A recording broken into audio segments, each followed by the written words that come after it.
इस वक्त की बहुत बड़ी खबर आ रही है। उन्नाव रेप केस में रेपिस्ट पूर्व बीजेपी विधायक कुलदीप सिंह सेंगर की जमानत पर सुप्रीम कोर्ट ने रोक लगा दी है। कोर्ट ने सेंगर को नोटिस जारी करते हुए जवाब मांगा है। मामले में 4 हफ्ते बाद सुनवाई होगी।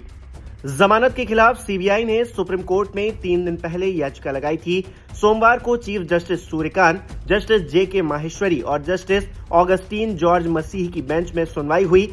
बेंच ने दोनों पक्षों की करीब 40 मिनट तक दलीलें सुनी, जिसके बाद चीफ जस्टिस सूर्यकांत ने कहा, कोर्ट को लगता है कि मामले में महत्वपूर्ण सवालों पर विस्तार से विचार जरूरी है। आमतौर पर कोर्ट का सिद्धांत है कि किसी दोषी या विचाराधीन कैदी को रिहा कर दिया गया हो तो बिना उसे सुने ऐसे आदेशों पर रोक नहीं लगाई जाती। लेकिन इस मामले में परिस्थितियां अलग हैं, क्योंकि आरोपी दूसरे मामले में पहले से दोषी ठहराया जा चुका है। ऐसे में दिल्ली हाई कोर्ट के 23 दिसंबर 2025 के आदेश पर रोक लगाई जाती है।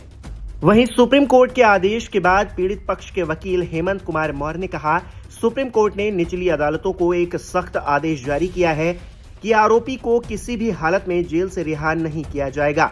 राहत देने वाले आदेश पर रोक लगा दी गई है। क्या कहा है, सुनिए। सुप्रीम कोर्ट को मैं धन्यवाद देना चाहूँगा। पीड़िता धन्यवाद देना चाहती है। पूरे देश की संवेदना सुनी सुप्रीम कोर्ट, और अभी उस ऑर्डर पे स्टे लग गया है और सुप्रीम कोर्ट सख्त आवाज में ये आदेश दे दिया है निचली कोर्टों में कि अभी किसी भी मामले में उस अपराधी को जेल से बाहर नहीं निकाला जाएगा। और जो ये ऑर्डर है उस पर स्टे है।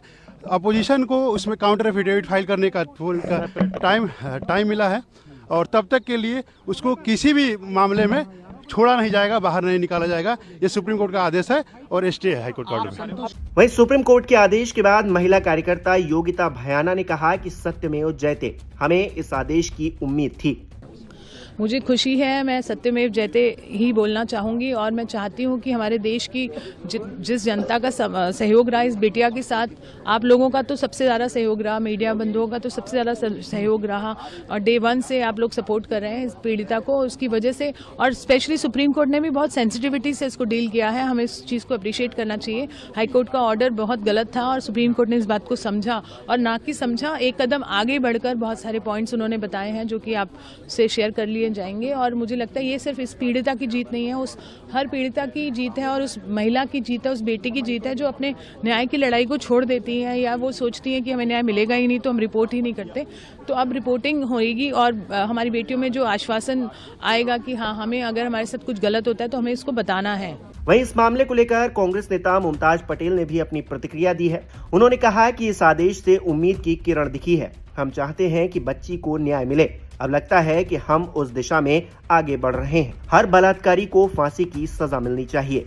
कि जिस प्रकार से कोर्ट ने स्टे दे दिया, उसको लेकर क्या उम्मीद की किरण, और हम चाहते हैं कि इस बच्ची को न्याय मिले, और अब लगता है कि उस राह में हम आगे बढ़ रहे हैं। दोबारा से कुलदीप को वापस से जेल भेज देना चाहिए, या क्या कुछ आपकी प्रतिक्रिया है? फांसी की सजा मिलनी चाहिए एक बलात्कारी को, ना ही कुलदीप सेंगर बट आगे भी पिछले केसेस में भी जो भी एक नया लॉ आना चाहिए जिसमें बलात्कारियों को कैपिटल पनिशमेंट मिलना चाहिए।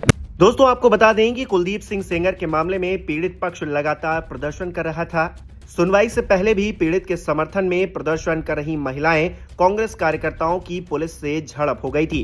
पुलिस उन्हें जीप में बैठा कर ले गई। इसके बाद सुप्रीम कोर्ट से जो आदेश आया है वो कहीं न कहीं राहत देने वाला नजर आ रहा है। पीड़ित पक्ष की तरफ से सुप्रीम कोर्ट के आदेश का स्वागत किया जा रहा है। आप इस खबर को किस तरह से देख रहे हैं, हमें कमेंट करके जरूर बताएं।